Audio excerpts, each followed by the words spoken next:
everybody, and welcome to Binging with Badness, the only podcast that is fast or furious, ideally both, in any order. My name is Mitchell McIntyre. And I'm Vanessa Vogel. And welcome back. This is our first podcast after the new year, after the Christmas season. Mm-hmm. Everything feels so strange now.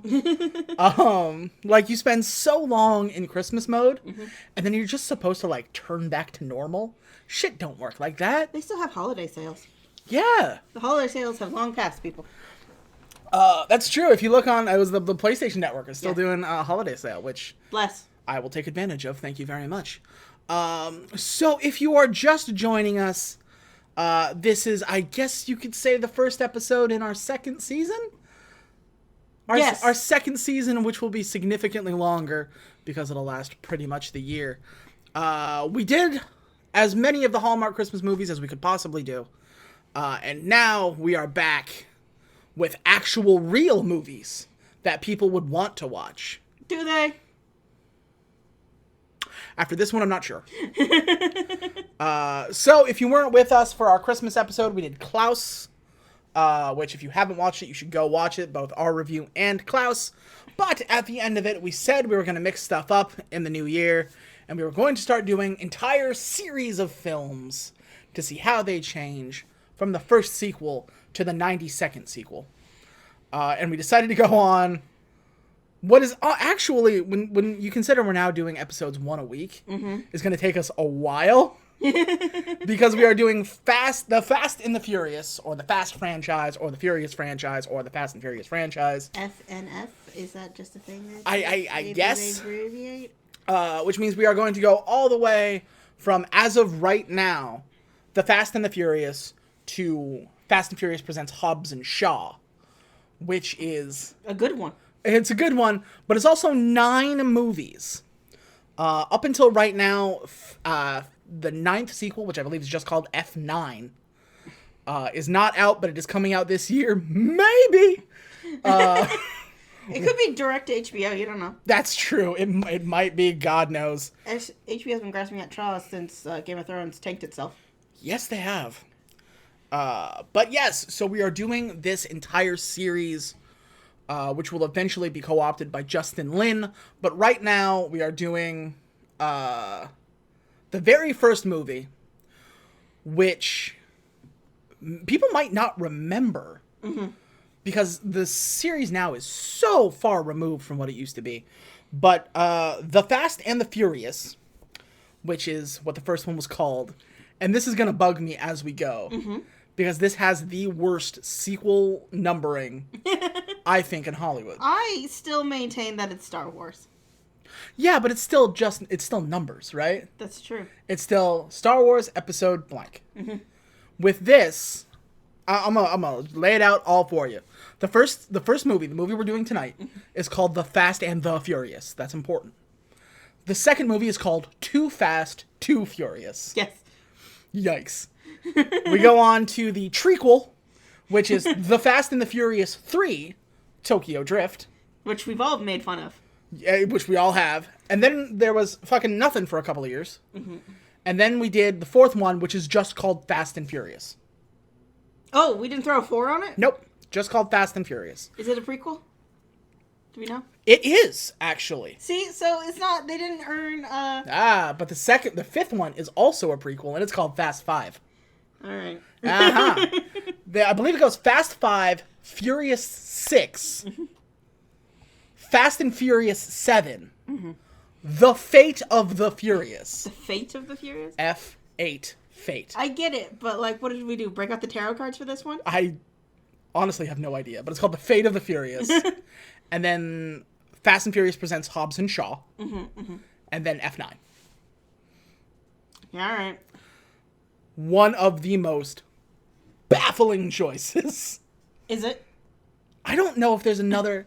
Because, like, Saw went Saw 1, 2, 3, 4, 5, 6, and 3D, which is, you know... I mean, it was a big thing back in the day, the 3D. I think maybe, like, when you start getting into the Halloween reboots... Yeah, that gets complicated. Because you have Halloween 2, Halloween 3, Season of the Witch. Which one is Halloween H2O? Is that 2? I think that might be 7. That's where we start getting Halloween H2O, Halloween the Rob Zombie abortions, Halloween the new one, which was good, but that's just called Halloween again. Which I'm sure we'll get to sometime if we keep this thing going long enough. But yes, so this first movie was released all the way back in June of 2001. It was a simple time then. It was a simpler time. It was maybe a better time. 9/11 hadn't happened yet. 9/11 hadn't happened yet. Things were better. I was 10 years old when this movie came out. I had just turned 10 the day this came out. Because this movie came out on your birthday. It did. And like I said, if you were a 10-year-old boy, this movie would have been your shit. Because, oh boy, we'll get to it. So The Fast and the Furious is a 2001 action film directed by Rob Cohen. Rob Cohen is the director. He directed movies such as Vin Diesel in Triple X, which was shit. Jamie Foxx in the movie Stealth, which was shit. And Brendan Fraser in The Mummy 3, Tomb of the Dragon Emperor, which was shit. And the worst of the Mummy trequels, by the way. Was it? Yeah, the first two are solid. Third one sucks. Is the third one the time we went to China? Yeah, Jet Li's in it. Yeah, that one's real bad. Yeah, it is. Like, mummies come out of the Great Wall. It's real bad, guys. The movie was written by 3 writers. We're going to focus on 2. Gary Scott Thompson, who wrote the movie 88 Minutes, which was shit. Hollow Man, starring Kevin Bacon, which was shit.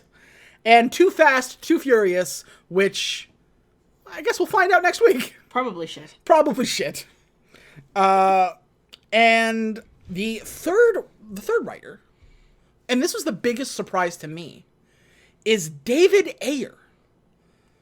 Now, if you pay attention to like writers and directors, you should know who David Ayer is because he did the movie Training Day, which was like a huge movie, wonderful movie, really hard-nosed like cop tale.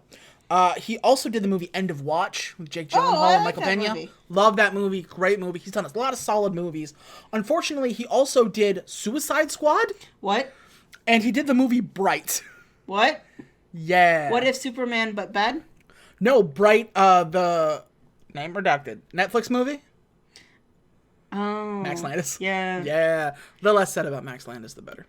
So wait, that wasn't What If Superman but bad? No, that was Bright Burn. Oh, which one's Bright? Oh. Bright is Fairy Lives Don't Matter Today. Oh, yeah. That should have been a great outtake. Hey, man, don't yell at me. We still get shit for the Alamo. Do ya? Do you? What white piece of shit still giving people shit for the Alamo? Okay, you know what? We're not talking about Bright because it's not a series, but Bright. I mean, you could arguably call all of Max Landis' works a series of things. I don't want to play that game. The man's got one good movie. He's got Chronicle. That's true. Well, 1.5 if you call that John Cena thing on YouTube. The Triple H thing. The Triple H thing? Wrestling Isn't Wrestling? Yeah, I fucking love that thing. Yeah, me too. But that's it. Those are the only 2 things I'm willing to go to bat for. Starring Vin Diesel, Paul Walker, and Michelle Rodriguez. Vin Diesel, who we all know and love. He's a really big D&D nerd. Did you know that? He seems like I thought he seemed like a nice guy, but for some reason him and The Rock don't get along. And I feel like that's Vin Diesel's fault. Why would you think that's Vin Diesel's fault? Like, because for some reason The Rock seems too nice. I don't know why. You've seen The Rock put people through tables. How is The Rock the nice one? I've seen lots of stuff I don't recommend. So yeah, so as Vin Diesel, this was his star-making role. He had been in other movies before. He was in Saving Private Ryan, which I didn't realize. He was in Saving Private Ryan? Yeah. He was Sergeant Caputo? Sure. Forgive me if I got it wrong. He died, and he died sadly. Oh. That's fucked up. Paul Walker, who is mostly known for doing these kinds of movies. He did a couple things here and there, but and then Michelle Rodriguez, who is either a hard-nosed, don't take no shit police officer, or a hard-nosed, don't take no shit gang member, or Ana Lucia from Lost. Who was still a hard-nosed police officer. Take no shit police officer. This is the movie that has handcuffed Michelle Rodriguez to this role? To being, yeah. She is everything. She is in this, she's in this movie. That's true. I wonder how she feels about that. You know what? She's probably not like she's probably bummed out because she doesn't get like to really flex her acting muscles. But I'm sure the 3 houses this series paid for her is probably doing pretty well. It's a pandemic. She only has 1.5 now. Excuse me. We've all been hit hard. Yeah. Based on a news article entitled Racer X, written by Kenneth Lee in 1998. It was for Vibe magazine, and it detailed an illegal street racing circuit operating within New York City. Okay. How? There's so much traffic. Good question. In 2000, the movie was greenlit. Paul Walker was the very first person signed on. Vin Diesel followed, but only after they changed the script several different ways to fit his ideas. What? I could not imagine what this script looked like before. I bet there's less DVD players. Or maybe there's more DVD There players. were actually, they weren't DVD players. They were TVs with, like, VCRs attached to them. Those VCRs? Yeah, they were Oh, VCRs. shit. We were still using VCRs in 2001? Yep, just on the tail end. A good DVD player would have cost you like $500 back then. Oh, fuck. I forgot about that. Right, we didn't have DVD players until, like, 2010. Yeah, I'll see there. So, with that, this is the movie. This, and I think more Too Fast, Too Furious, really kicked off the street racing, like, popularity boom back in the early 2000s. That and, like, Need for Speed Underground. Everybody had, like, neon on their cars, like, souped up, you know, Subaru-looking things. That was this movie's fault. Okay, but, like, since when... Okay, I've spent a lot of time around truck drivers in my life. Since when were truck drivers, like, the scary force on the road? Like... Yeah, that was... There's a lot of truck driver... Pro-truck driver propaganda. I mean, they will beat you to death. They do all have billy clubs in their cabs. That's true. These guys had shotguns, which we'll explain when we get to the... Can you wield a shotgun one-handedly? I don't fucking think so. We'll get to all that in due course. Because right now we are about to see if the very first Fast and the Furious movie holds up here in the year 2020. Spoiler. You're getting cut. No spoilers. Curtain up. We open with a deeply early 2000s credit sequence. You see a digital the Fast and the Furious. Swipe left, swipe right, zoom out, zoom in, flip, upside down, backwards, whoosh, whoosh, whoosh. It looks like they were playing with all of the effects in, what's that thing called? After Effects? No, that thing with the slides. Shit. PowerPoint. PowerPoint, yeah. It looks like they were playing with all the effects in PowerPoint. It know goes- all the things that you're not supposed to use when you're taking a PowerPoint presentation? And it zooms in for, like, a long time, and, like, as I was watching, I'm like, is that supposed to be the logo? That's an F. I don't... And then it, like, zooms out. It's like, oh, Fast and the Furious. And I'm like, oh, no. So we're already in trouble. This is going to hurt. No one said anything, but we're in trouble. We open to a shipping depot where we see this big-ass truck full of Panasonic brand TVs. They're all Panasonic. Panasonic. Be fast and furious in your own home. They're all Panasonic. Panasonic paid big money to be stolen. And they're all, like I said, they're all those old school TVs you saw in dorm rooms with a TV and a VCR built into the TV. Yeah. It is like... I'm pretty sure every dorm room had that one. I'm model. back in the day. And you know it's good because the guy who is working there goes, all right, folks, this is it. This is the money load. Is it? I will bet you if we go down to the local pawn shop, I can find that exact same truck full of TVs for like $15. And if anything, he'd be giving you $15 just to get him out of this place. Please take this from me. A heist crew driving 3 modified black 5th generation Honda Civics, all with neon on the undercarriage, like assholes. Honda definitely paid out the ass for this. Yeah, Honda, and then a lot of Civics and a lot of Subarus. They drive and surround the truck, steal the cargo, and escape into the night. They have this, like... the best way to say it is it's a harpoon gun. Yeah, it's a harpoon gun. Where they shoot through the window into the seat, and then they crawl up. The physics don't work like that. There's no way a harpoon gun could, like... Fire... Well, maybe firing backwards. No, because it's working against airflow. And it's working against a curved... windshield. But I'm getting distracted by reality here, people. Yeah, no need to talk reality here. So the driving scenes are done legitimately. Like, the stunt drivers did great. They're very cool, and they do that thing where they like drive under the truck as it's moving. That's always cool. Mm-hmm. When we don't get, and it's unfortunately not often, but when we don't dip too far into CGI, honestly, the stunts are kind of cool. They are. But we dip into the CGI a lot, and from what I can understand, it gets worse as we go on. So, yeah, there's a scene where they drive, like, the highway narrows into, like, construction. Yeah. And so to keep up with it, they, like, drive under the truck and then drive that way. That was cool. Okay, cut to broad daylight in the middle of a highway as we cut with our main character. We currently know him as Brian Spiel. We will soon know him as Brian O'Connor.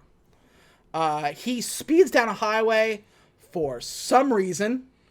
He stops, looks upset about it, and we go home. That's literally what happened. Like, he drives, and he's like, and he looks, he's like, shit!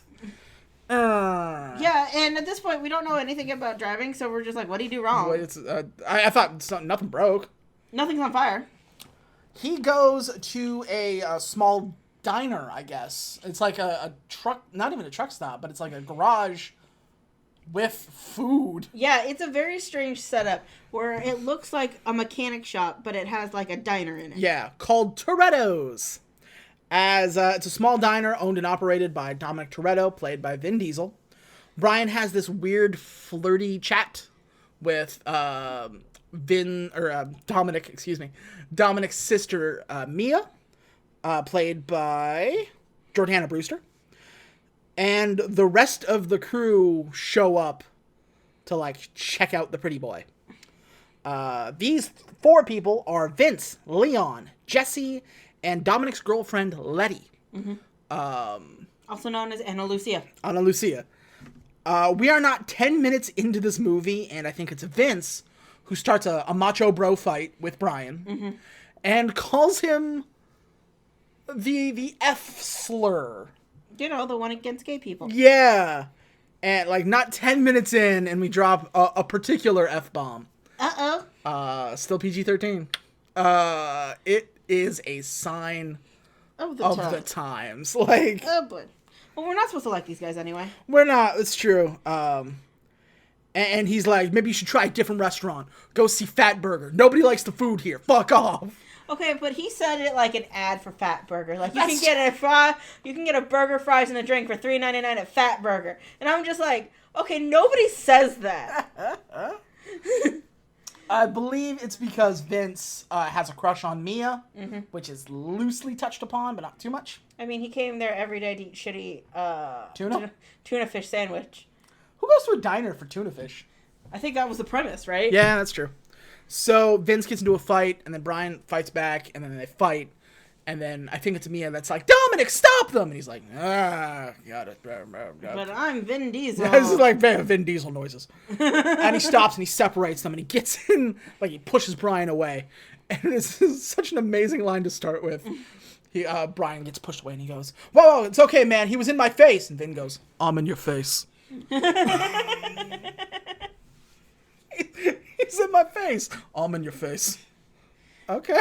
How many sponsors for this movie did we get? Start as we mean to go on. Dominic breaks up the fight and tells Brian not to come here anymore. So he doesn't.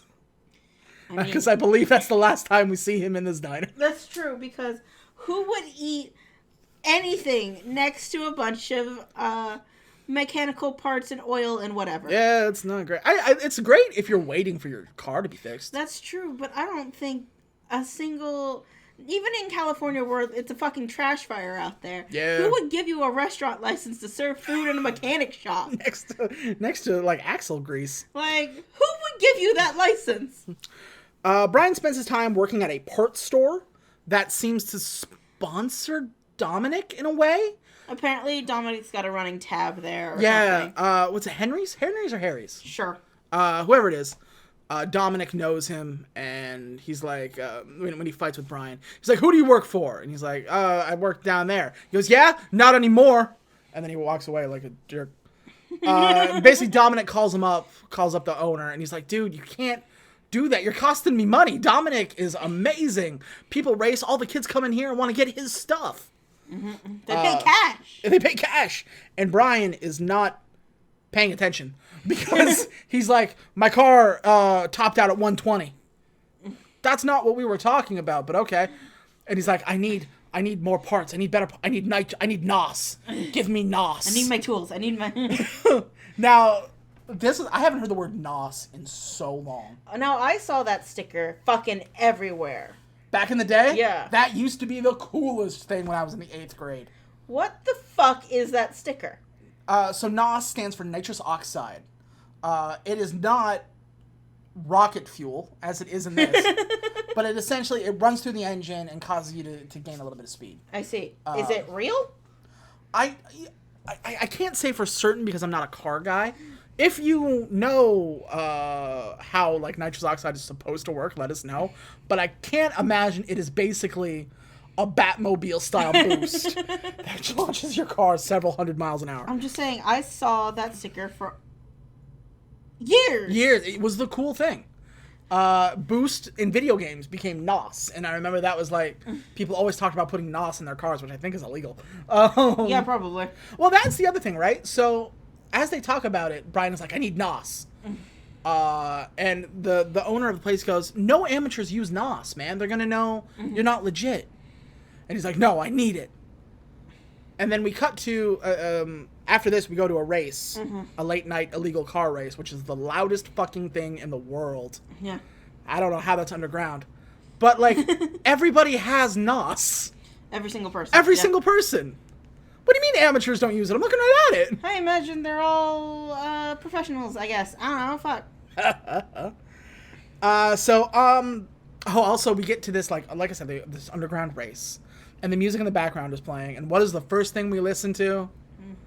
Rollin' by Limp Bizkit. Paw! Keep rolling, rolling, rolling, rolling. Paw! Here you are thinking, what, Taker's coming down the fucking aisle? Move in, now move out. Hands up, now hands down. This movie reminded me a lot of music you would hear in the WWE back in that day. Yeah, they definitely would have played every single song on the soundtrack. As I was listening, I'm like, that was the tune to No Mercy 2002. I remember you. He goes, brings this modified 1995 Mitsubishi Eclipse to an illegal street race, hoping to find a lead, just to get in with Dominic, because he doesn't want Dominic to be mad at him. We don't know why he's obsessed with Dominic right now, but he's just like, it's like, oh, I gotta make sure Dominic likes me. And we're like, dude, fucking chill. It's okay, man. Send him a text. It'll be neat. Get your Motorola... No, he can't send text. It's 2001. It costs 25 cents a text. Do you remember the Motorola Sidekick? No. That was like a phone. You would flip it to the side and pop it up. And it would have a little... I remember that. Yeah. That was everywhere at the same time that this movie was happening. Oh, Jesus. Ja Rule shows up for some reason. I knew I fucking recognized that face. What's up, Ja Rule? Oh, Joe, you didn't put in a good performance for this, musically or otherwise. He has my favorite line, which is, let's go, Menage! We'll get to that. Dominic shows up and is immediately mobbed by girls and people.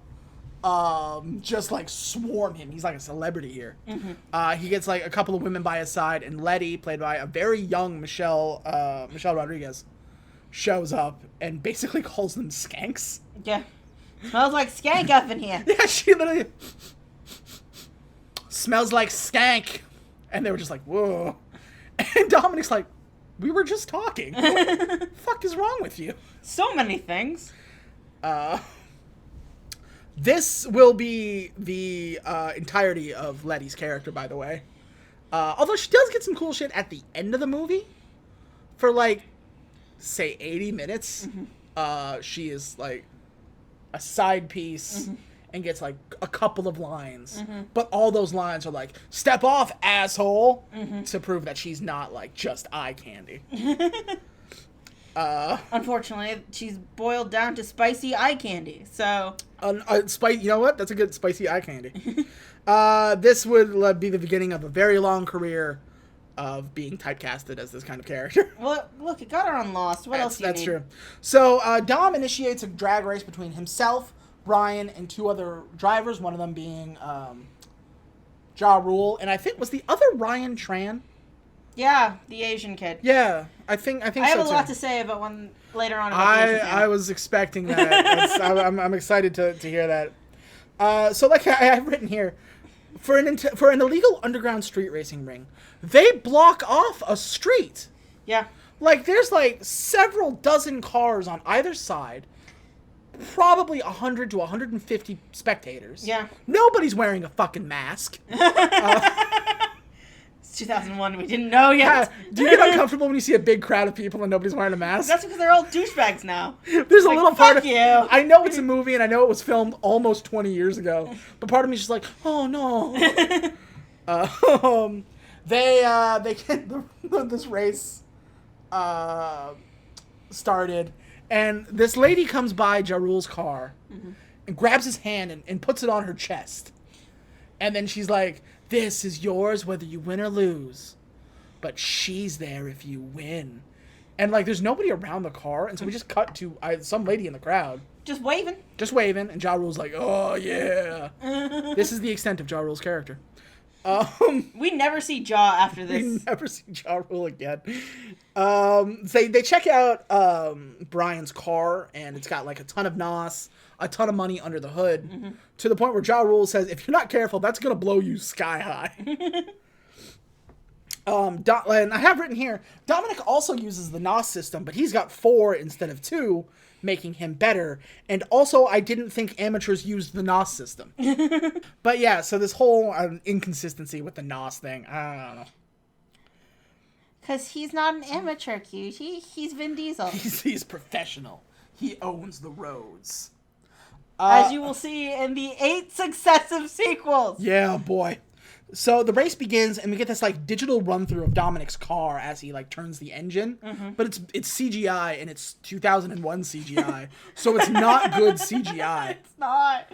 It's like, really not. It is Gran Turismo like level graphics looking through this thing. Woof. Meanwhile, GoldenEye's just like, really? During the race, we get a lot of like fast camera, and the entire race is digital.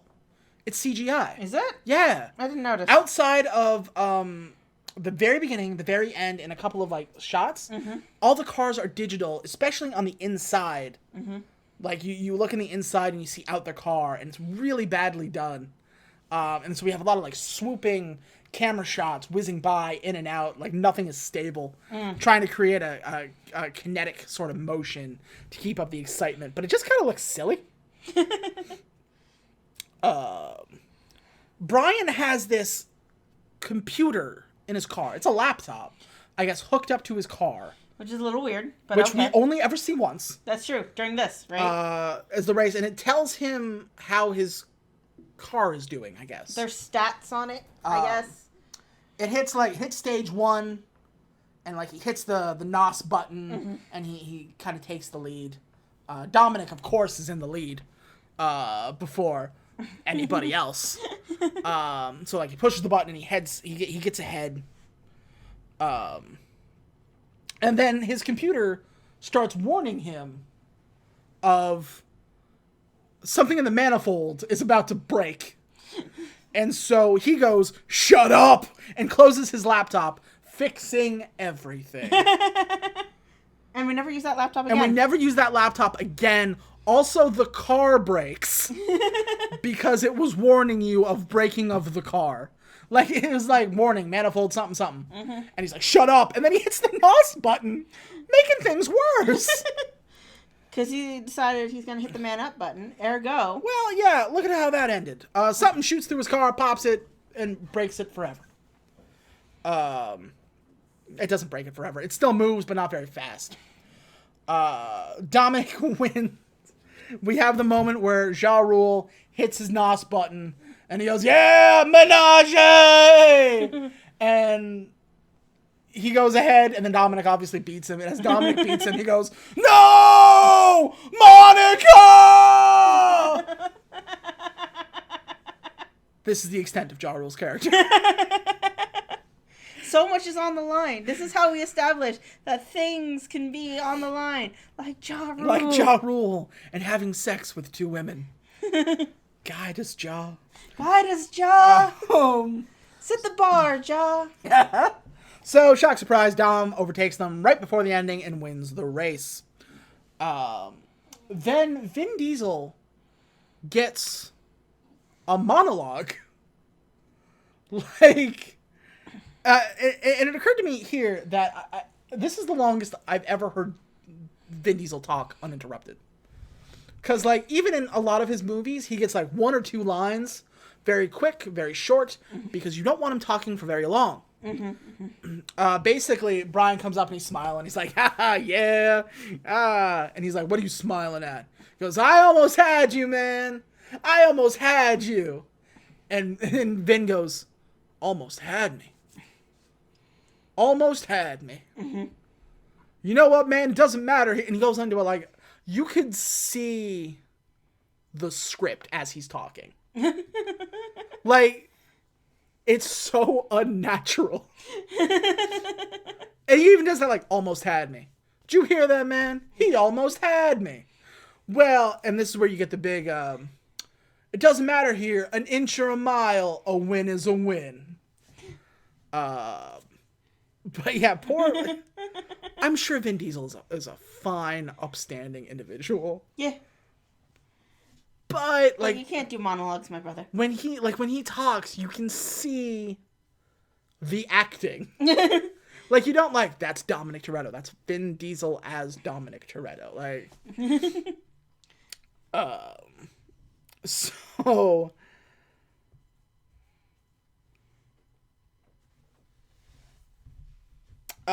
Brian is forced to hand over his car, as he couldn't afford the buy-in, but he could afford what's called a pink slip, which is the title to your car.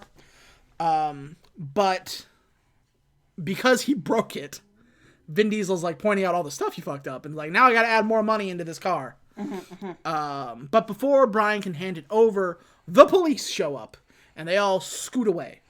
Vin Diesel, he gets away and he parks in like a parking structure and then he just like walks up and he's like, "Yeah, I did it." And then a cop shows up and you can see it in his face. He gets like tight face. He's like, "Yeah, boy, here we go." And then he stops and like, "Dominic Toretto, stop right there." And he goes, "Fuck." And then he runs kind of down an alleyway where Brian shows up somehow. You know, magic. He just shows up. He's like, "Get in the car." Vroom. Come with me if you want to live. And here we get back to real stunts where we like ramp off of shit and, cool driving. It's visually impressive, and also Dominic is very clearly not used to somebody else driving because you can see it in his face. He's constantly like, "Whoa, whoa, whoa, whoa, whoa," like he's grabbing onto stuff. A lot of times he's just like, "Whoa, whoa, whoa, whoa, whoa." That's kind of funny. So Dominic reveals that he had a background check done on Brian. When Brian lies about never having stolen cars. He's like, "How are you so good at this? You ever do time? You ever do this? You ever do that? You ever boost cars?" And he's like, No. He goes, "What about those 2 cars when you were blankety blank that ended you in juvie?" He goes, "That's right. We have this thing now called the internet. My boys can find out where you are no matter what, so why the bullshit?" Okay, maybe I'm remembering my childhood wrong, but we practically had the internet for 10 years at that point, at least.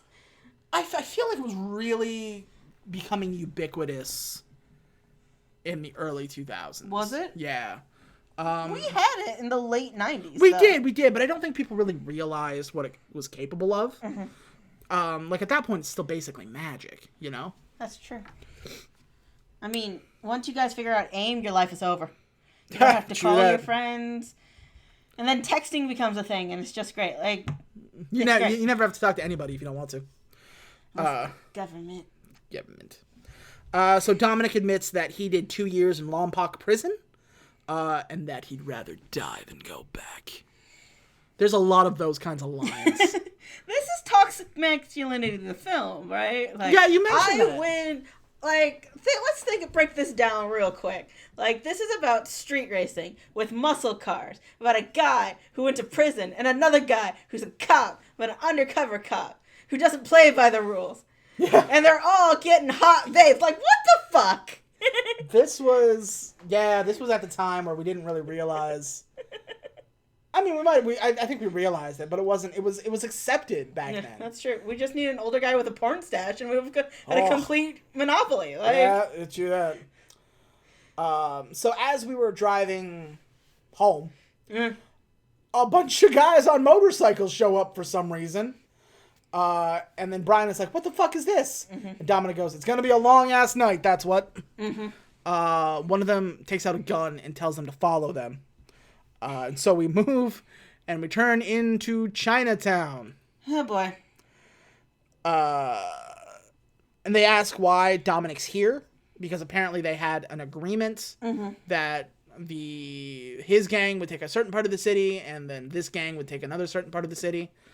This is Ryan Tran, who I guess will be our antagonist, sort of. Kind of? Really, it's the police, as it always should be. Well, yeah. So he says to Dominic, "I'll see you in the desert next month." Like we're supposed to know what that means. Also, they build up this desert race. And then they don't do anything with it. Yes, it's called Race Wars. It's called Race Wars, which is unfortunate. I get what you're doing, but whoopsie. But fucking stop it. So they're like, "We'll see you in the desert next month." And then they drive off. And then they drive right back. And then they shoot Brian's car, Dominic's car now. Yeah. They shoot his car, and then like it catches fire, and then they go away. And then it's silent for a second, and then Dominic goes, "No!" And then they run away, forgetting that there's a highly explosive chemical in the car. They dive away, and there's this big green fireball, which honestly is kind of cool.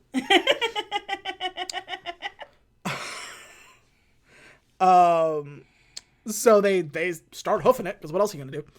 Yeah, Uber hadn't been invented yet. Yeah. And fuck cabs.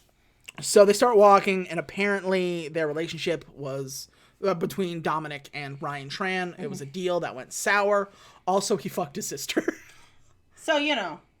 And which is, again, part of your, toxic masculinity thing. Right. Also kind of deeply sexist. Yeah. Because that was supposed to be, like, not only did I physically disrespect him, I disrespected his family because I had sex with his sister. It was consensual, right? Like, what the fuck does it matter? I was gonna say, unless it wasn't consensual, which would make you an even bigger dick. Which would make you evil, like, unredeemably evil. So, considering they don't want you to be unredeemable. There we go. A taxi drops off Dominic and Brian off at Dominic's house, where they're just kind of having a party. Yeah. Like, they're little degens. You know these guys are degens, They're right? having a party, despite the fact that as far as they knew, Dominic, who is like their leader, has been arrested or killed. Yeah, but we'll find out tomorrow. We might as well put on a movie. We might as well, yeah. So as Dominic as Brian is walking away, Dominic's like, "Hey, do you want to stop in for a beer? You did save my life." So that's cool. And so he's like, "Hey, nice." So Dominic walks in and is pissed. And like, well, there's a party full of degens in his house. And like, nobody stops the party. They're not like, "Dominic, you're here." He has to like go up to people and go, "Where the fuck were you?" He too is kind of baffled by the plot hole. Like, what the fuck, guys? I think he goes up to Vince, who doesn't like Brian. He goes up to Vince, like, "What happened?" He was like, "Hey, man, we were just gonna come to look for you." No, you weren't. He's got like a beer in one hand and a woman on his lap. Oh, we were just getting ready to leave. Where are you now? So like Brian is kind of like standing awkwardly at the door, like me in any party I've ever been to. And he's just like, "Hey, how's it going?" And Vince goes, "Hey, Dominic, why'd you bring the Buster here?" Trying to like get Dominic back on his side. And Dom turns to him and goes, "Because that Buster kept me out of handcuffs." A quick go fuck yourself doesn't, like, do the job anymore? I guess not. Brian quickly goes up to the bathroom, and then Vince is upset that Brian's here and, like, yells at Dominic about it.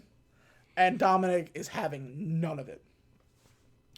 And Letty shows up. He's like, Dominic, you're tired. Come upstairs and give me a massage. And he's like, no, I'm busy yelling. And he goes, I think you're busy giving me a massage. Which is code for sex, I guess. Yeah. And then Dominic, like, he suddenly gets it, and he's like, oh, yeah. That'll calm me down. You're right. So Brian comes back down, and Dominic is like, hey, listen, Dominic is like, go ahead, grab yourself a beer, hang out a little bit. You can have any flavor you want as long as it's Corona. Which is kind of funny. Vince, and then Dominic and Letty go upstairs, and Dom mentions to Brian that he still owes him a, quote, 10-second car, which, through context clues, I believe, is a car that can make it from a quarter mile in 10 seconds. I guess. 0 to 60 in 3.5, I guess?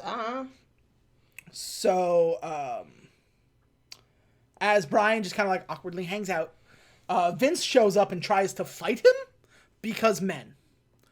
I mean, like, instead of her, Anna Lucia, giving him shit for being a dickhead or saying, my God, thankfully you're alive, she's just like, I don't know, take all your emotions and use it to have sex with me.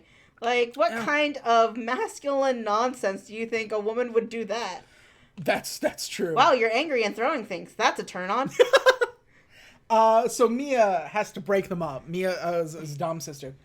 And breaks them up, and she's like, hey, Brian, how about you get me a drink? And so they go into the other room, and Mia's like, Dominic likes you. It's like, how the hell do you know? We just met. He doesn't like anybody, so that's a good sign.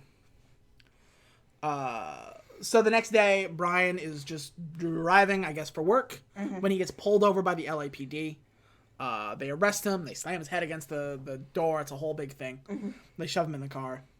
And then they arrive at a house, and Brian is like, would you take these off of me? They're far too tight.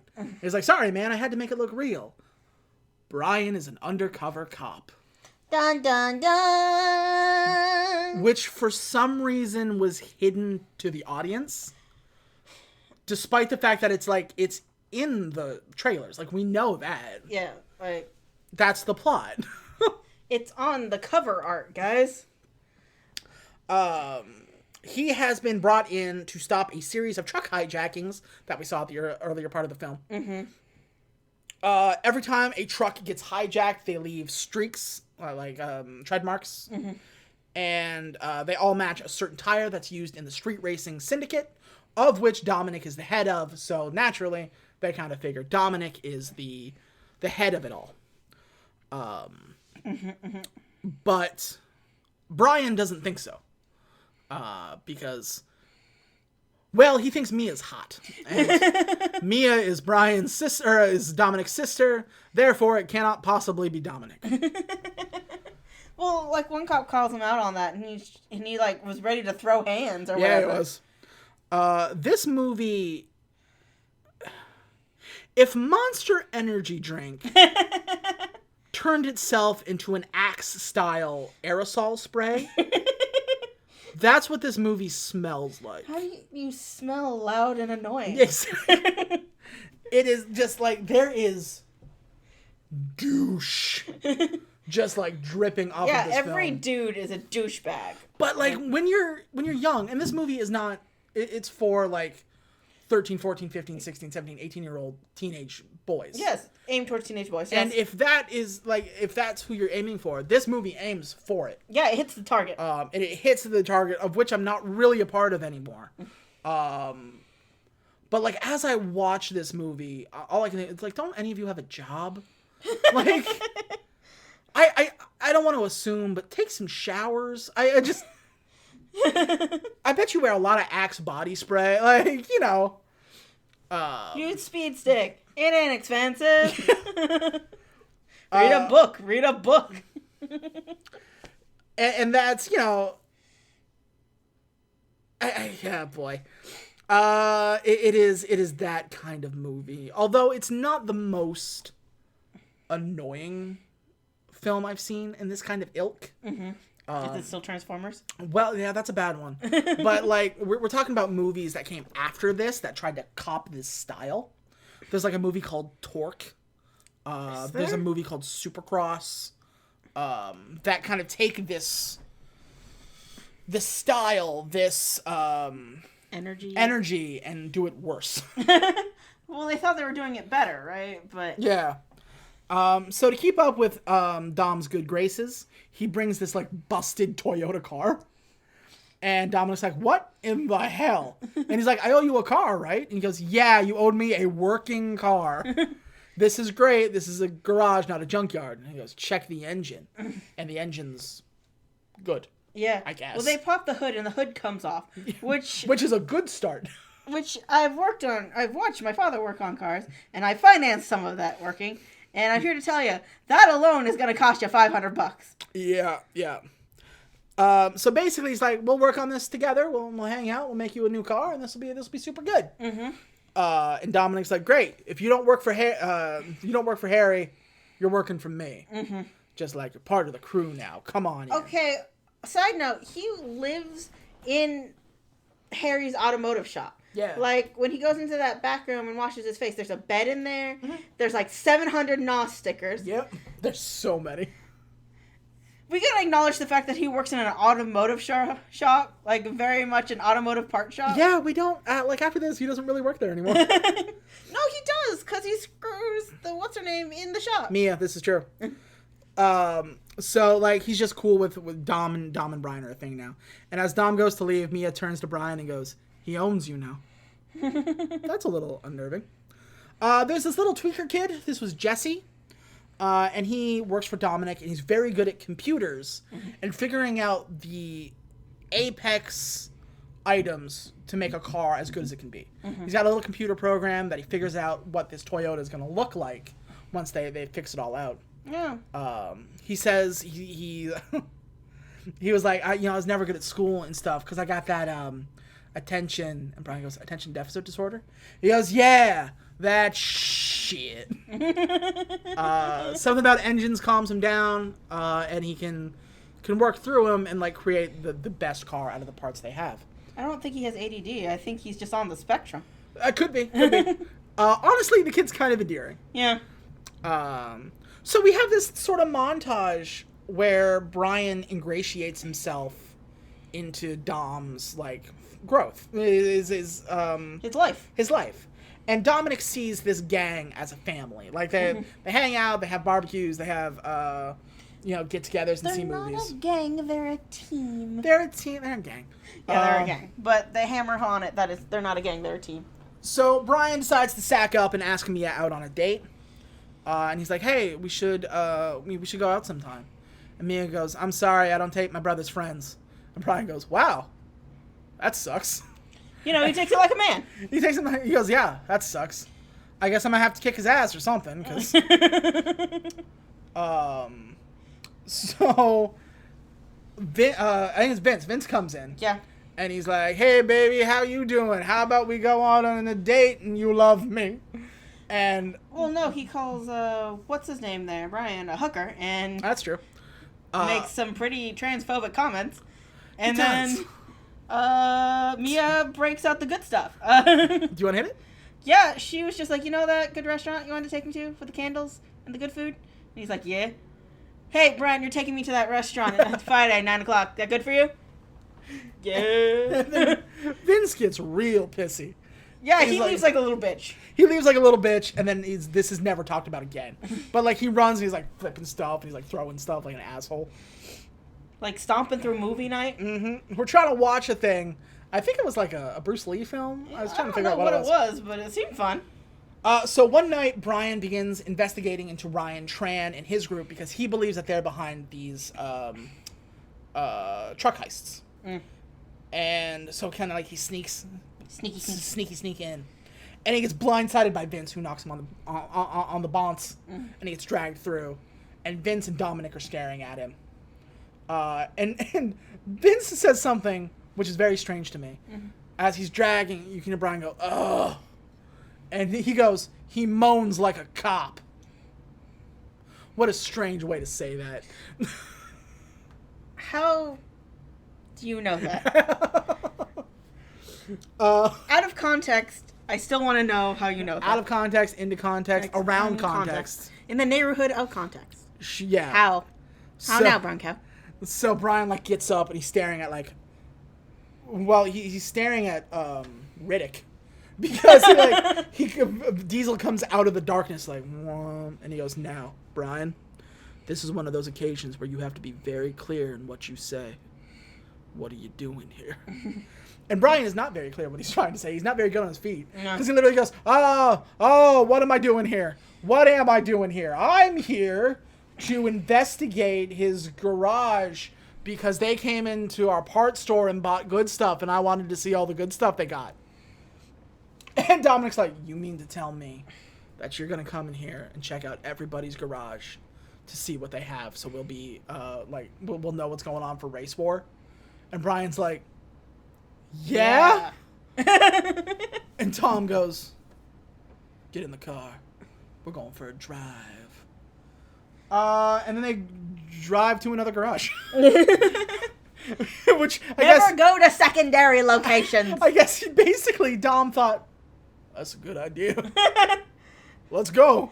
You never thought about doing a modicum of espionage there, Dom? In all, I assume, years of doing this? So they go into Ryan Tran's garage and they find a bunch of technology that matches the technology stolen in those trucks. So he's like, hey. Yeah, it turns out Panasonic and Kiwis are really good for turning Honda cars into Ferraris, I guess. They also, Ryan Tran brings some guy in. I guess he's a fence and he's mad at him. I'm not really sure what this scene was about. I don't know. I think it was just to establish that Ryan Tran's a bad guy. Yeah, and he made him drink, gasoline or whatever. I was going to say, I think he motor oil? Yeah, it was motor oil. I think he waterboarded him with motor oil. He did, and I'm here to tell you, I had an uncle who died that way, and you don't last very long that way. No, because oil is not water. It's like a carcinogen. It's got... Yeah, it's got enough toxins in it to, kill a man. So pumping, it into a human being for 5 straight minutes will kill you. Mm. Which, that was a messed up scene. It was... Yeah. It was a good scene to establish how dickish of a man he is. Yeah. But we never get to capitalize on how awful he is. We never get the chance to watch him suffer. True. So Brian goes and tells his superiors, hey, we found all this stuff in Tran's garage. I think it's him. Mm-hmm. Give me a little bit more time to secure it, and we can make a move on him. Right now, we don't have enough, but we have stuff. Mm-hmm. And he goes, right, what about Dominic Toretto? Because it's clearly Dominic Toretto. And he's like, no, man, Dominic's too good a guy. He won't do that. He goes, yeah, he is, huh? And he shows him a couple of pictures. And they see this guy? Toretto beat him half to death with a pipe. He's got brain damage. He works as a janitor and has to take the bus. Yeah, and his face was real fucked up. Yeah. He goes, this is what Dominic Toretto was capable of. He's not a nice guy. He's Dominic Toretto. Mm-hmm. He's like, nah, man, Ryan Tran. That's the bad guy. And he is a bad guy. And he is a bad guy, but... So, we go into Dom's garage, and we see this, it's a car, really fancy, kind of old school muscle car. And we get the scene with Vin Diesel, with Dominic talking about, his father. And he and his father built this car, he worked on it. It was a lot of good memories for them. And then his father was a racer, much like Dominic is. And his father was killed when another racer bumped into him and careened him into a wall. Yeah. It wasn't drag racing. This was stock car. Yeah, this seemed to be legitimate racing. Yeah. And he basically, he careened into the wall at 120 miles per hour. And he said he basically watched his father burn to death. Which is real fucked up. Yes, it is. And when he got a little bit older, he found the guy who hit his father. Mm-hmm. And he beat him to death with a pipe. Yeah. He said, I didn't mean to keep hitting him, but Once I was done, my arm was too tired to keep going. This is a good scene, but I feel that this role was written for a better actor. For Clint Eastwood? Well, no, just because Vin Diesel doesn't have, like, he's got a gravitas, but he doesn't have, like, the emotion behind it. He does sometimes, but not here. Did we have to go get The Rock? Yeah, maybe. Because he says stuff like, I remember hearing my dad scream to death, but they told me he died before the canisters exploded. It was me who was screaming. And, like, that's, okay, I get that line. I get the emotional, like, death. But when it comes out of Vin Diesel, just stick to I Am Groot. You know? I am Groot. I'm Groot. There's just something about it. It just doesn't work the way, which is weird because, like, we've seen him in movies where you can do it. Like, that's true. Was this just a bad take early in his career? I don't know, because I was saying maybe it was early in his career, but before this he did Iron Giant. Oh, we like Iron Giant. You stay, I go, no follow. That's because Iron Giant doesn't require emotion. That's true. I think maybe that's, and everybody else sad now remembering that scene from Iron Giant. Here's another scene from Iron Giant that'll make you happy. Oh, You're right. So, and then he also says stuff like, I live my life a quarter mile at a time, which is a cheesy line, but in with some decent hands, it could be good. Here, it just sounds like a cheesy line. Yeah. And again, you can see the script, because nobody says that. No, not even a little bit. Not even a little bit. So you can see the script in, like, it's like you can read it off his forehead. So they don't come off as impactful, they just come off as silly. The truck jackers jack again. And they call up Brian in the middle of the night. They're like, hey, they did the thing. We are going to attack. We're going to go for Tran and his crew unless you say no. If you accept, just say yes. And he's like, yep. And he hangs up the phone. And Mia gets up out of bed beside him. And he's like, hey, who was that? And he's just like, wrong number. Back to sex. Yeah. He gives the go-ahead because, mostly because he's in bed with Mia. Yeah. And he doesn't want to talk about it now. He's a very bad undercover cop. They take down Johnny Tran. He is a very bad undercover cop, and we'll find out why later. He is, they take down Johnny Tran and his whole crew, which is intercut with Dom and Letty having weird, sweaty, dirty garage sex. Yeah, it's weird. It's weird. not explicit. Like, but that's where they're going. Yeah. But it's also out of fucking nowhere.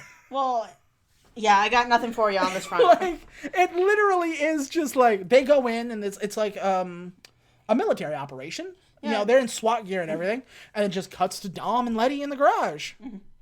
Yeah, it's undercut with, them getting, doing the deed in the garage. Getting ready to do the deed, really? Yeah. On the couch in the garage. Motor oil, people! Unfortunately, the technology found in Johnny Tran's garage was legit. So the only thing they really have on them is a couple of trumped up weapons charges, and they're basically out and immediately. Some speeding tickets. Now, I'd like to make some comments about the Asian families that were portrayed in this particular sense, because they go in. One of them, I don't know which one of them, because I don't care to know their names. We didn't really have names. Yeah, I don't care to know which one is Tran and which one's not. He has a buddy, and no one's actually looked at me and said, that one's Tran, One of them's at home, and they sit down, and you see all their Asian family, like, cheering with Asian cups in their nice, big suburban home. And I'm just like, there has never been a Chinese family that has sat down and peacefully had a meal. Never once. Grandma is cussing someone out. Mom is giving someone shit. As he's being dragged away in handcuffs from SWAT team, Dad just walks up, pushes SWAT behind, and slaps the shit out of him. Like, bitch slaps him down. And I'm like, yeah, that's on brand. That makes sense. But Grandma and Mom, huddling in the corner, a SWAT team goes to the house. No. Chinese women are built for war. They would have taken on that SWAT team. Chinese women are built for war. If we ever get like a decent like size following, I want that to be our first shirt. Chinese women are built for war. Yeah, like they would have. Grandma would have thrown a shoe at the SWAT team. Like, how dare you come into our house? Mom would have been cursing at every one of these SWAT teams. She would have tried to annoy them to death in like Chinese Karen style. What's Karen in Chinese? What's a good Karen name in Chinese? I have no idea. Like Karen, but written in Karen, but in Chinese letters, but it actually means soup dumpling. I don't know. So with this on the outs, they give Brian 36 hours to figure out what's going on, and they're just like, "Hey, look into Dominic Toretto." Like their father bailed them out, so they're back on the street. First of all, no Chinese family would bail out their child after embarrassing like that in front of the rest of the family. For that would cost them money. Are you out of your goddamn mind? Your dad would have let you rot in there. Good point. I loathe to move on, but it's okay. I've got more. Okay, good. So there is a scene where Brian and Dom are driving, and they pull up next to this guy. He's rich and a dickhead. Oh, yeah. And he's like, "Hey, what's how much that car cost you?" And he goes, "Too much for you, kid. Ferrari." And Dominic and Brian look at each other, and Dom goes, "Smoke him out." And they drag race, and then obviously they win. Because they're faster than one of the fastest cars on Earth, I guess. Brian flat out asks Dominic to cut him in on his side business, which Brian believes to be the hijacking, and Dom slips him a piece of paper from his breast pocket, and it's directions to race wars, basically saying, "We'll see how you do here, and we'll see what happens." This is the third time Race Wars has been revealed to us. We know they were going there. So... Like, you guys had refs and, like, cones and stuff. You had to get permits. Yeah, like, what? So that was my next point. We go to Race Wars, and this is clearly a legitimate opportunity. Because there's security, like guys with security shirts. There are vendors. There's a crowd. There's, like, a track. There's, like, traffic cones to tell you where the track is. Yeah. It's spray painted very clearly on the thing. Someone spent a lot of time getting this set up. Yeah, exactly. So we see Letty, who hardly has any lines, pull up next to some guy. Anna Lucia is a bad actress. Yeah, and the guy's like, "Hey, you shouldn't be racing. You should be out standing next to people." And she's like, "I will fucking stab you in the heart." And he's like, "How about we race?" It's like, "How about you let me race for you, huh?" Because all women are sexual objects. And Letty goes, "Toxic masculinity." Yeah, and Letty goes, "No. If you want to race, it's $2,000. He's like, "Fine, whatever." And then obviously Letty blows him out. If he said no, they were already at the racetrack queuing up to race. Yeah. What would have been the option? Like, if you want to race, it's $2,000. Nah, Holmes. All right, then I'm going home. See ya.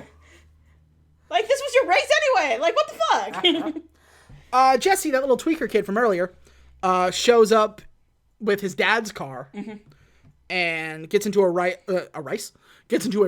with Tran. And Brian tells him not to do it because they're racing for pink slips, not money. And Brian's like, "Don't do it. You don't know what's under there. Trust me, I do. He's going to blow you out." And Jesse's like, "Nah, man, I got it."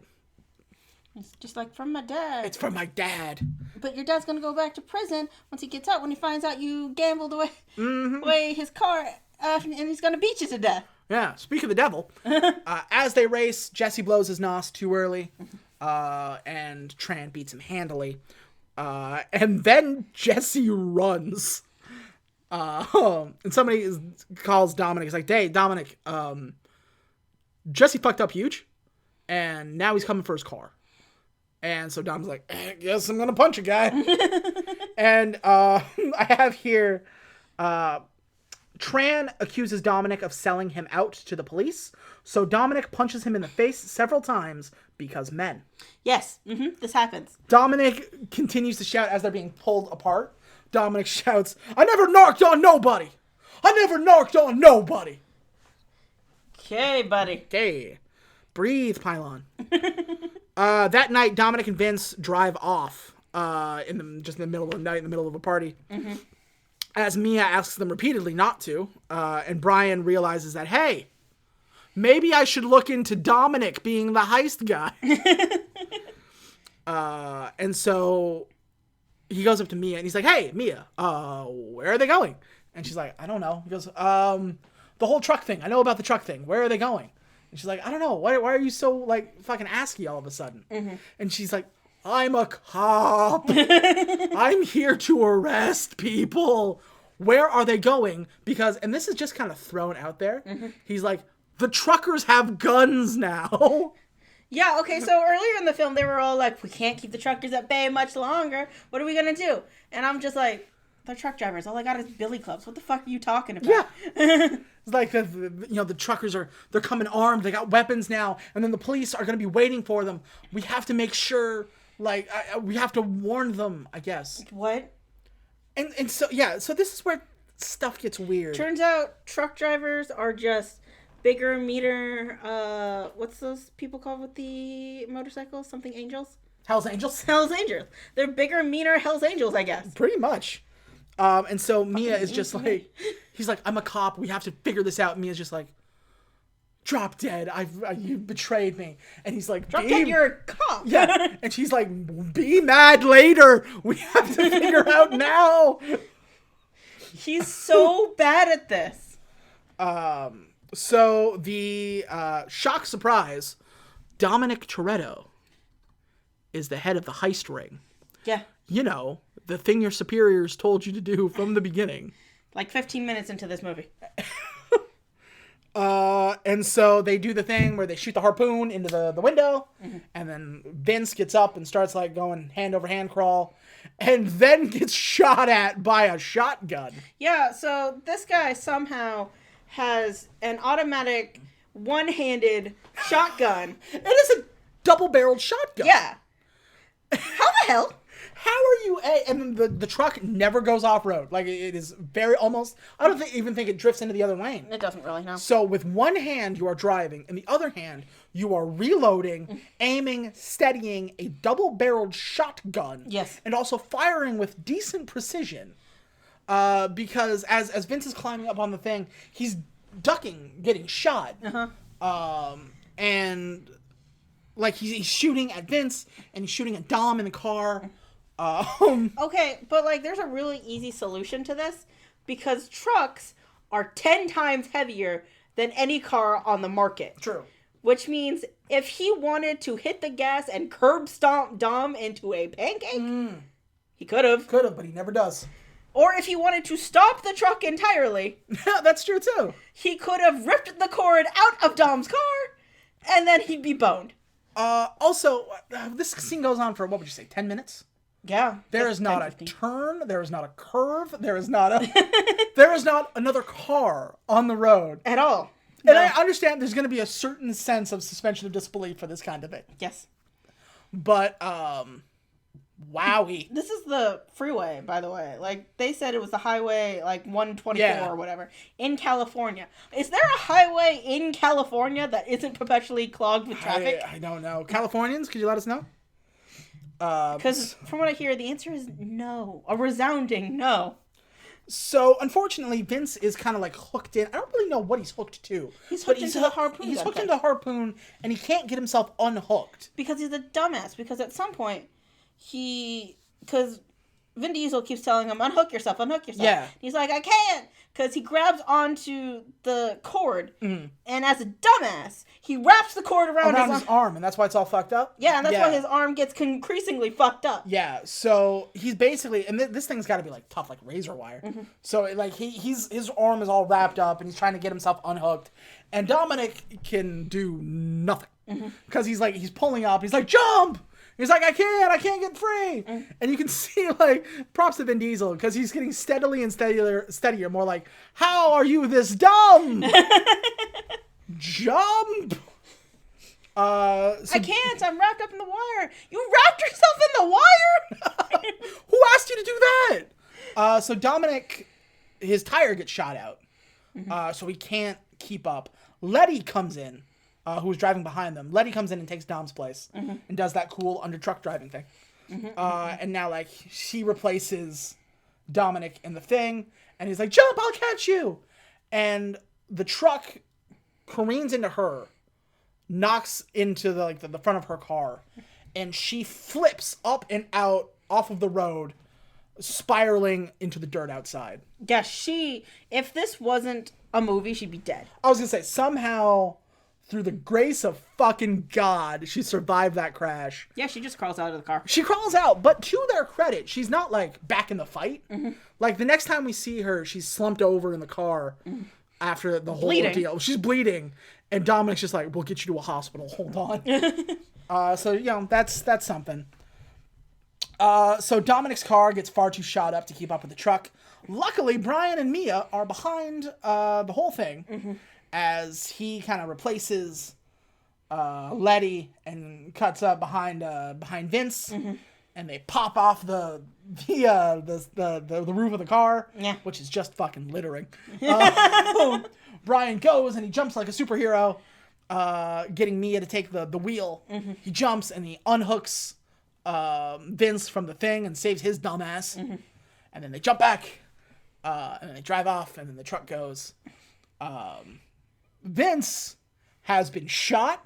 He has several lacerations. He's 24, despite the fact that he looks 36. That's not a medical problem. I'm just worried. And he's all messed up. So Brian and Mia drag him basically off road. And Brian is kind of checking on him, double checking. Dom comes over and he's like, listen, if we don't get him to a hospital in 10 minutes, he's dead. Like, that's how messed up he is. So Brian takes out his cell phone and he has to call in a medical evac, revealing to Dominic that he is an undercover cop. Yeah. And then the music does kind of a weird thing where it kind of ramps up and gets a little bit more distorted the longer he talks. And it's like, as it goes up, it's like Dominic is paying more and more attention. It's like, okay, did he say officer? Did he say badge number? Brian, are you a cop?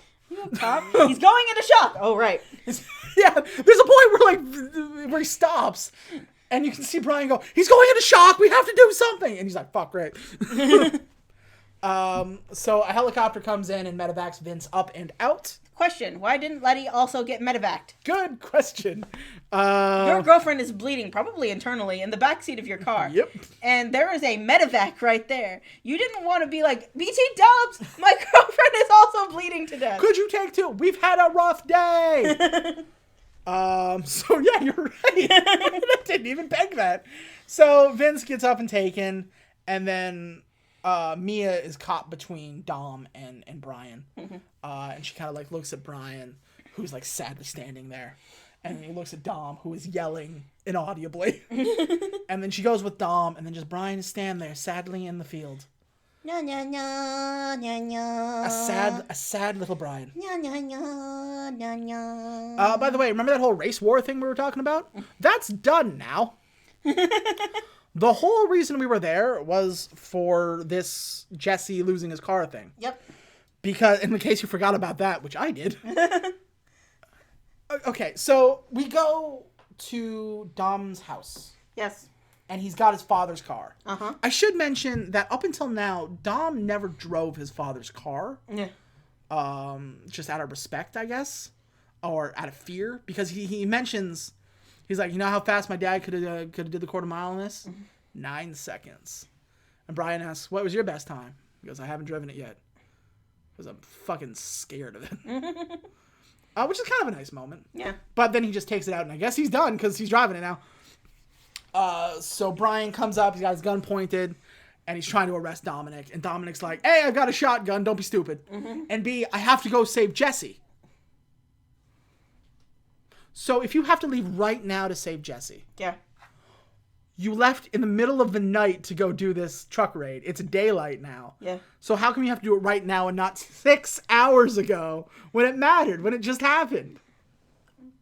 Because reasons. I was gonna say we switched some stuff up. So Brian is trying to arrest him, and he's like, "I gotta save Jesse. I'm all that kid's got." Okay, so Jesse shows up in his dad's car, and he's like, "Dom, man, oh jeez, Rick, I'm sorry, man. I didn't even know I wasn't sure what I was doing, and then I came and then I saw that the car is gone, and then that sucks. Oh jeez." And so while he's explaining, Tran and his buddy show up and shoot him dead. Yeah, they do a drive-by. They do a drive-by and they shoot him dead. Which is a really terrible way to get a car. Yeah. Like, okay, I don't understand TV mafia logic. Because what they do is they're just like, oh, you didn't pay us? We'll break your legs. Yeah, that'll get your money faster. Well, yeah. Like, oh, we'll kill him. He took $20 from me. We'll just kill him. How is he supposed to get you the $20 if he's dead? Well, there, that's a bad mafia. So usually they mention that because you can't dead guy can't pay. You know? But yeah, that's it's a step up. Like, I guess they were angry at Dom for beating up Tran. Well, one of them is Tran, isn't it? Yeah, so okay. I guess they're mad at beating him up, but like take it out on Jesse. I don't know. Basically, it's sad that Jesse died. They're not thinking straight. So, but the thing is, it kind of comes out of nowhere, and there's no lingering emotion on it. Mm-hmm. Like, there's a little bit when, like, Dom picks him up and kind of confirms he's dead. But, like, afterwards, like, Dom picks him up, and Brian is the one who goes, "No more." And then he gets into his car, and he drives off towards Tran and Co. Yeah. Meanwhile, I should mention they're on motorcycles in a movie about street racing cars. Yeah. So, they are bad, I guess, because they drive motorcycles. They're not good because motorcycles. They have the you're not allowed to drive a car if you're a bad guy. It's like having an iPhone in a Brian Johnson movie. So Brian, there's not a lot to talk about here. Brian chases them and he gets him. Mm-hmm. He kills Tran outright. Yeah. And he injures his buddy. Dominic does not help at all. Okay, one gets shot on the side of the road. Mm-hmm. Was that Tran? Or was Tran is the one he got out of his car and checked on. Oh. Yeah. That was Tran to confirm he was dead. Yeah, no, he's super dead. He shot him. And like Brian runs up and he checks him. Mm-hmm. He stands up and he just like waves and he goes, "Call 911," which is what you're not supposed to do. And then he like as he's sitting there checking on Tran, Dominic drives by in his dad's car and he's like, "I guess I'm going for him now too." So he gets into his car, drives off and chases Dominic Toretto. Mm-hmm. And eventually Dom just like stops. And then he gets up beside him. And he's like, "I always used to street race here when I was in high school, because it is exactly 1/4 mile from here to the train tracks. On green, I'm going to go." And then Brian doesn't say anything. I guess the assumption is if Brian can beat him, he'll go quietly? I guess. It's never... I don't know. You have to explain the man-bro code in this particular situation. I think that's where we're going. It's never explained, but I think that's the idea. Or we could just shoot out his tires and take him down. All right. Fuck your honor shit. I'm a cop. I have a job to do. So, Pachu, come with me. Let's go. Green, both of them go. And to add more drama, there's a train coming. That's true. And they have to, like, make it past the train. So anyway, they drive. The one takes the lead, the other takes the lead. Nos. You guys know how a Fast and Furious race goes. Brian almost wins, and then Diesel almost wins, and then Brian almost wins, and then Diesel almost wins. Does no one live in California while this is happening? Guess not. And then they both, and honestly, this is kind of impressive. They both race at the exact same time, simultaneously crossing the train line seconds before it would have careened into them. Yeah. Like, it's really split second. So, like, you know what was going to happen. But it was a well-shot scene. Yeah. I wish more of the races could have been that instead of the CGI bullshit, but here you are. Look, we had to time that thing just right or there was going to be an accident on it. Yeah. And so as they drive past, Brian looks at Dom and Dom looks at Brian, and we get that scene from the meme where like where Dom like looks to the side and he's like kind of smiling, and then he looks in front of him and he goes, "Oh shit!" And like a truck comes out. And Dominic just sideswipes into it, knocking the car up and in, destroying his dad's car. again, trucks are not to be something to fuck with. Yeah. Why are we pretending like this truck had to keep going? All it had to do was, like, literally anything, and it would have smashed all 3 of these Toyotas. Exactly. Well, Hondas, whatever the fuck they That's are. true, and it destroyed Dom's dad's car. Like I said, the truck looks fine.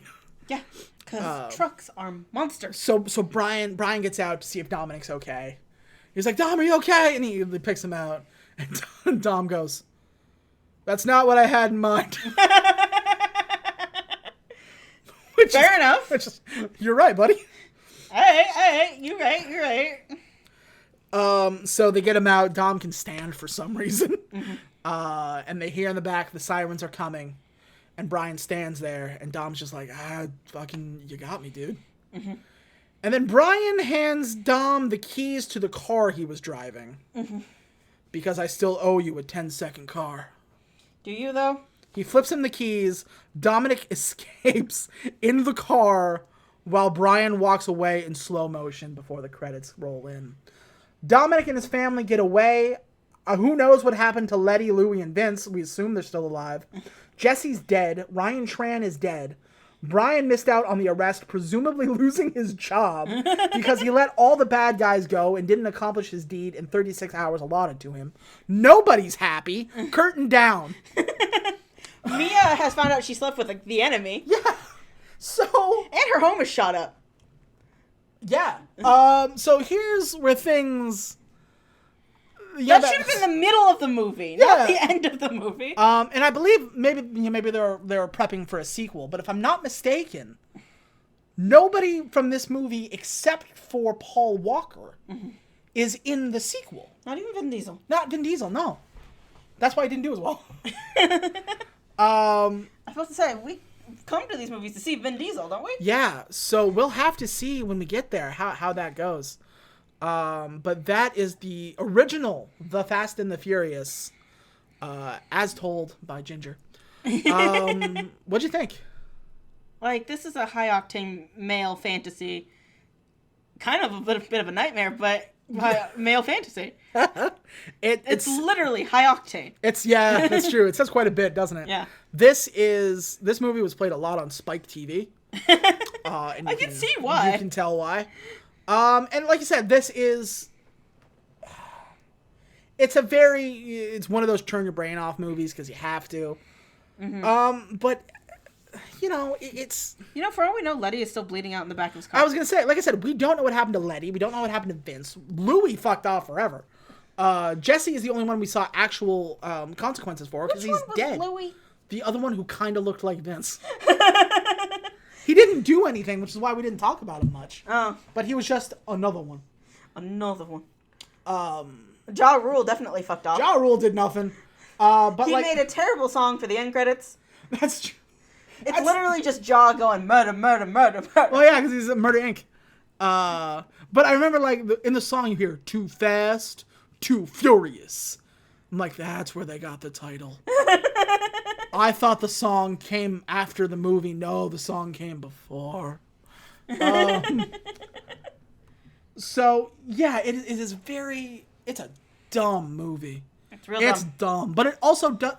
Well, actually, I was going to say it doesn't strive to be much more, but it kind of does. It does. It wants to be a little more deeper. It wants to be a little bit more serious. You can tell the David Ayer, influence on it. Mm-hmm. But the problem is everything around it is so dumb. And nothing is resolved. No. Like I said, where does Brian go from here? He's fucked. He's fucked. He's going to prison. He's going, he has to. Dominic is leaving town, which actually, I found out, I don't know if you saw the end credit scene after the end credits.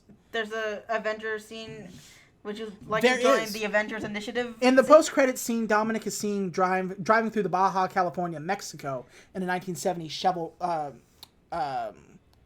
Chevelle. Mm-hmm. So he went to Mexico. Did the family come with him? Well, he only has Mia, right? So... Well, no, his whole group is his family. Oh, yeah. We established because remember, there was that weird scene where, Brian's chief was talking to him. He goes, so I know you're lying to me, but are you lying to yourself? There's a bunch of different kinds of families, Brian. And then he walks away. And then I remember I said to the TV, what the fuck was that about? Oh, I should also mention that their Sting Central looks like a murderer's hideout. Yeah, 'Cause there's just a wall of pictures. Like, there's no rhyme or reason. There's no labeling. It's just a wall of pictures. Wall of pictures. Somebody saw Dexter and liked it. And went, oh, God, these guys aren't cops. They're murderers. But yeah, so I guess we'll rate them like we did with the Hallmark ones. Is this the baseline? Is this them? No, because I was gonna say we set a baseline for the Hallmark movies because we've never seen a Hallmark movie before. This is a movie. We've seen movies. So what would you? You don't have to give it a 5. What would you give it? Oh, it's like, So okay, it lost points for kind of being dumb. The set design is the state of California. You really can't give them. It's not too bad. It's not like, what the fuck was that diner in an auto mechanic shop again? The fuck. The acting's pretty shaky. The sponsorship was everywhere. Yeah. Panasonic, Honda. By the way, if you're jacking a car, the car of choice is a Toyota, because Toyota parts go in every car. There is a Honda though, so. I'm just saying. I learned. Oh, that you mean in real life? In real life, you don't jack any car. You jack Toyotas. There you go. See. So what do you think out of 10? It's like a 4. I was gonna say a 4. I feel a 3 is too low. Yeah, probably. But it's just a little bit below par. Like, if you just made some fucking sense, I would have been able to. Yeah, I feel like there's another 10 minutes this movie needs to wrap some stuff up, because the movie really ends. Like I said, he gives the keys to Dom, and then Dominic drives off, and then Brian turns towards the camera and starts walking. It goes into slow motion, and the credits roll. And it's too fast, too furious. Like, you need 10 minutes for his boss to be like, the fuck is this? And he'd just be like, dude, I just got hit by a truck. You are incredibly fired. He has fucked off. I have a concussion. Please take me to the hospital. I'm no longer responsible for my actions. Does nobody care about my well-being?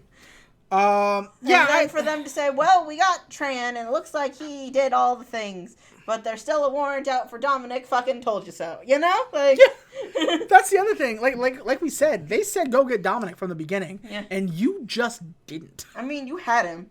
You had him a couple of times. You had him dead to rights several times. You had him on a weapons charge when he was holding, a fucking shotgun on his front lawn. Yeah.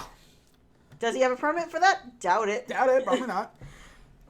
So I think that's gonna do it for our first Fast and Furious movie. Our first movie outside of the Christmas bubble. Mm-hmm. It is dumb. It's a dumb movie. It's a dumb movie for dumb people. It's a dumb movie for dumb people. If you're, if this is your trash, God bless you. I can understand where some people come from, who kind of like this sort of movie. Mm-hmm. I there was a friend of mine when we were young, loved this kind of stuff. Loved it. Well, we were both 13. Oh, yeah, that explains this was the thing.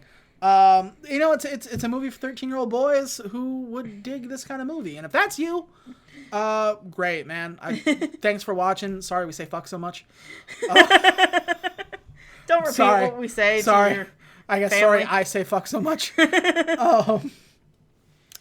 But yeah, so it's I get it. Yeah. It might not be my thing, but we were trying to steal.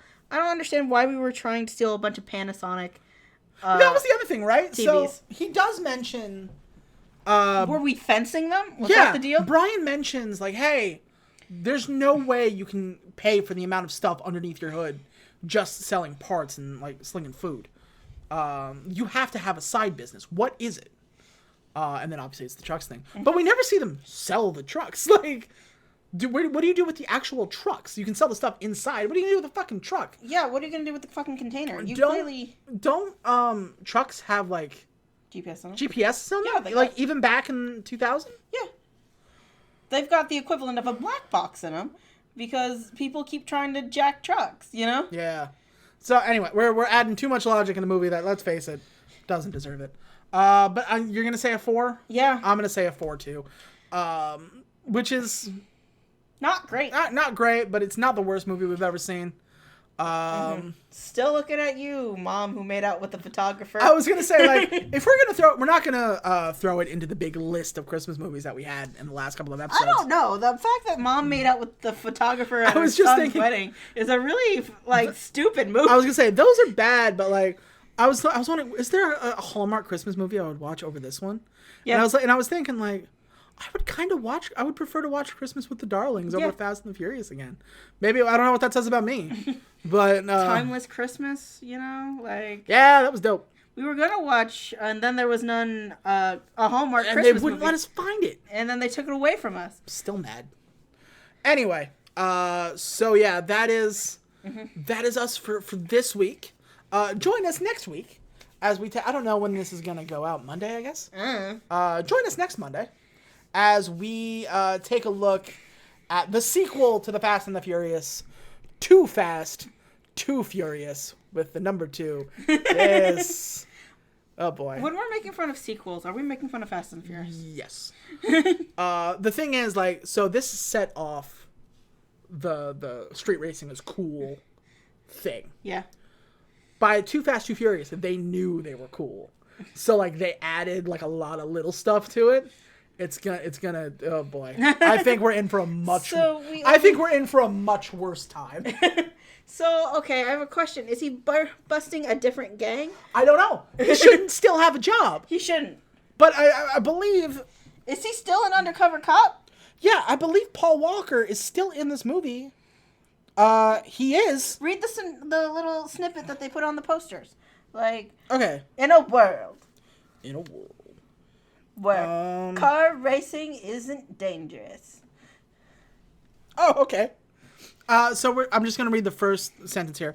After letting Dominic Toretto escape from the authorities, former LAPD officer Brian O'Connor flees from the Los Angeles to escape prosecution. Yeah, no, that tracks. That tracks. They figured out that plot hole. All right. So we'll see how that works out. Good luck, Paul Walker. So wait, the second half of this movie is a different movie? Sounds like it. The last 10 minutes or the first 10 minutes of this one. So we'll find out how that goes. But yeah, I think that's where we're gonna call it. Cutie, should I watch the thing? Here, is it midnight? Is your TV on? Are you a teenage boy? Are you a teenage boy? Can you not sleep? Is the Fast and the Furious on? Fuck it. Why not? Do you need to watch a movie and you're just not in the mood for anything else? Do you want to remember 2001? Are you a teenage boy and you want to know what 2001 was like? Have you never stopped playing your PlayStation 2? Do you still own a PlayStation 2? Are you hopped up on so much Monster Energy drink that you can see time? Watch it. Watch it. I think that's a good way to Yeah. end it. All right, guys. We will see you next week. We will keep doing this as long as you'll keep listening. Thank you very much for watching. We can't say Merry Christmas anymore. We can kind of say Happy Holidays. Like, it's still... Happy eventual holiday. No. Yeah. But yeah, we will see you guys next time. Nice hanging out with you. Bye-bye. Bye.